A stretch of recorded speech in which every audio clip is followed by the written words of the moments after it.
Hello guys, good morning. Luluto tayo ngayon ng ating pang lunch. Medyo late na, so luluto tayo ng pininyahang manok na napakadali lang gawin. So, okay, maghihit na tayo ng ating pan.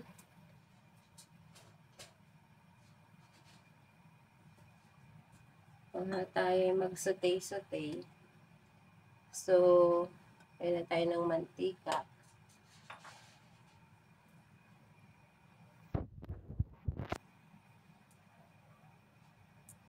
Medyo hindi maganda yung pakiramdam ko guys. Pero, kailangan nating bumangon.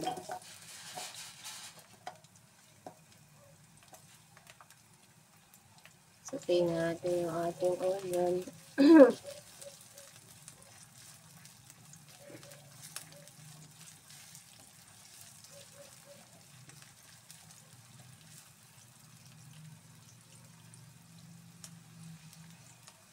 Dito na tayo magluto. Wag lang sa electric para mabilis.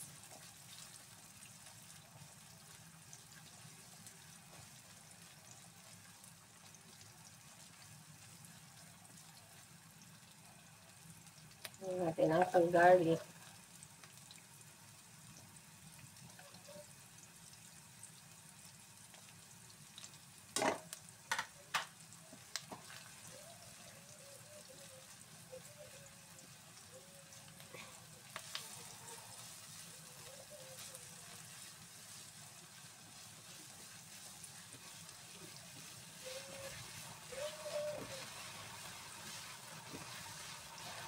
Nabibili man ako pero bastante na tayo sa ilaw. Tingin ko madilim. Meron na tayong ilaw. Nakatutok na. Okay. Lagay natin yung ating tomato.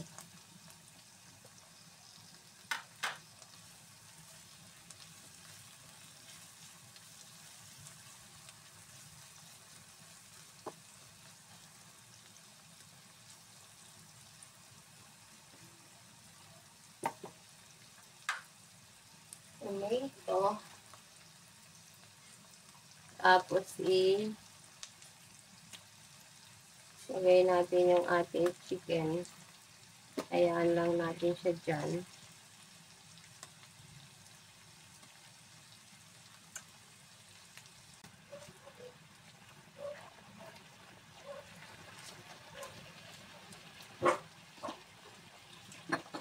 Ayan tayo ng unting salt.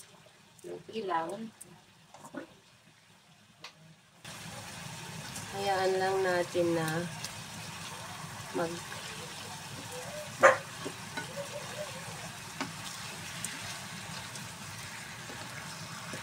sit yung ating chicken sa ating mga pampalasa.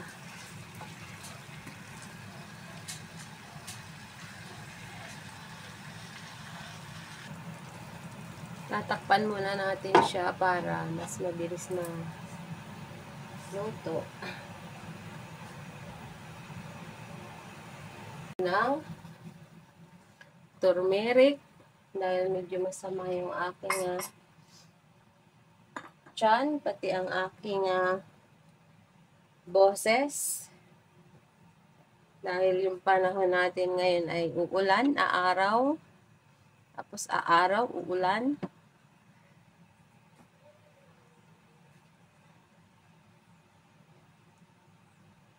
So, hayaan lang natin na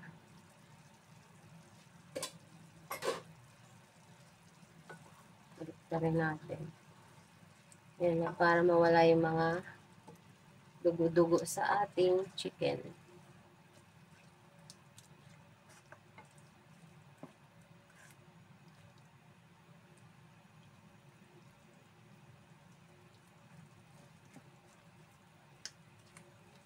Ayan. Tapos, pwede na natin ilagay yung ating pineapple.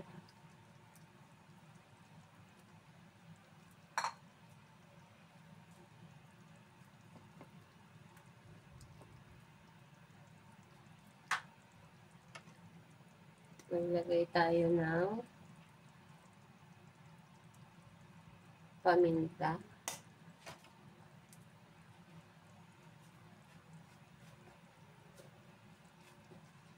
Maglagay tayo ng seasoning. Optional.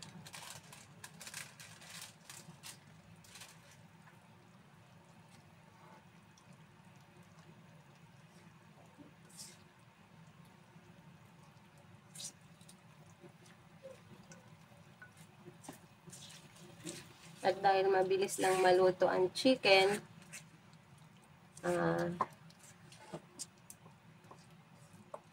ilalagay na rin natin yung ating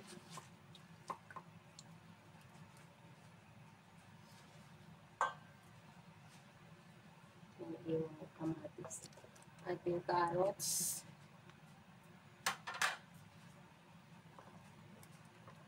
carrots, para sumabay sa paglambot dahil medyo matigas ang carrots.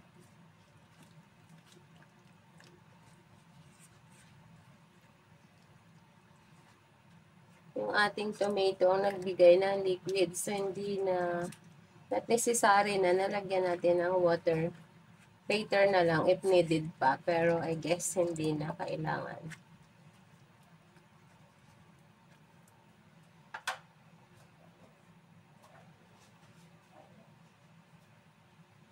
Tayo ng patis. Dahil naglagay na tayo ng konting salt kanina, huwag na nating damihan ng pampaalat. So, eto na. Luluto natin siya ng 20 minutes.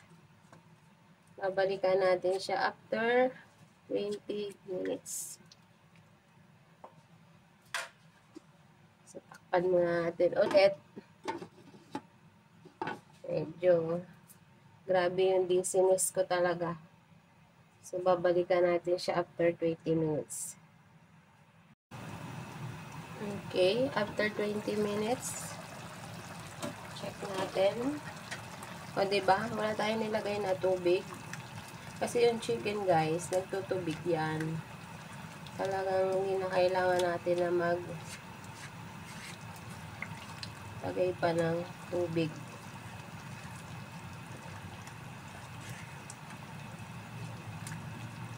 So, in 20 minutes, ayan na. Pero gusto kong ma-reduce pa yung ating liquids. Habang nire-reduce natin, ilagay na natin yung ating bell pepper.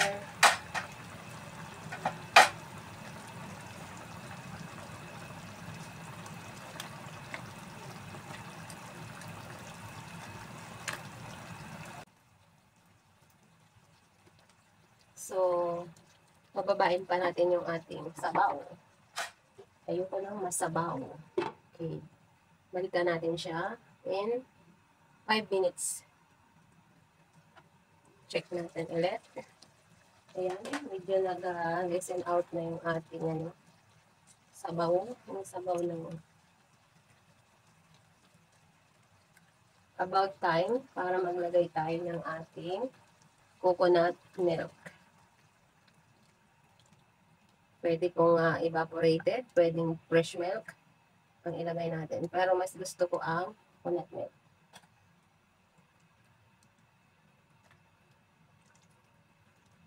Mas malinamnam siya. Mas malasa. Kapag coconut milk. Nasa choice nyo na lang din po kung gusto nyo ang fresh milk. Wala naman po kaso. Nasa nagluluto na lang din. Ang bango-bango niya. Grabe. So, hayaan na lang muna natin siya ng another 5 minutes para masettle ulit yung or maluto yung ating coconut milk. Diba?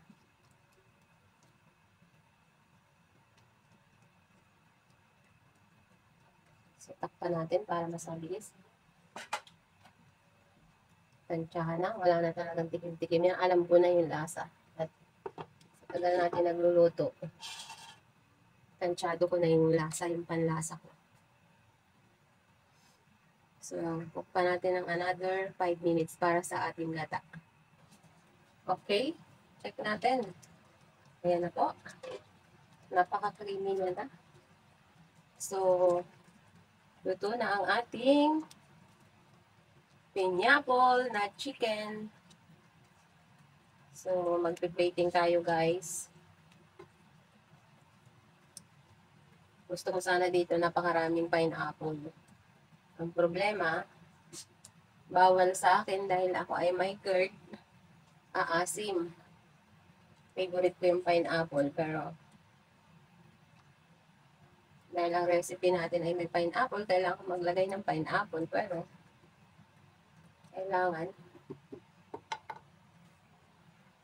huwag masyadong madami dahil nakakasama sa sikmura, lalo na sa aking may GERD. So kung prepared nyo na maraming pineapple, damihan nyo po. Napakasarap ng pineapple dito. Yan o, ang creamy niya na. Hindi tayo naglagay ng pampalapot dyan.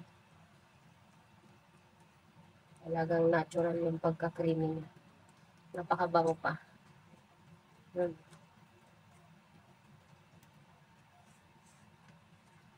So, okay. Tapos na. Kunting timbot na lang. Mag-lunch na kami. Kasi medyo late na. Dahil walang pasok ngayon ng eskwela. Dito lang sa bahay ang aking Jonakis. So, plating tayo. Okay. Ayan na yung ating chicken na pininyahan.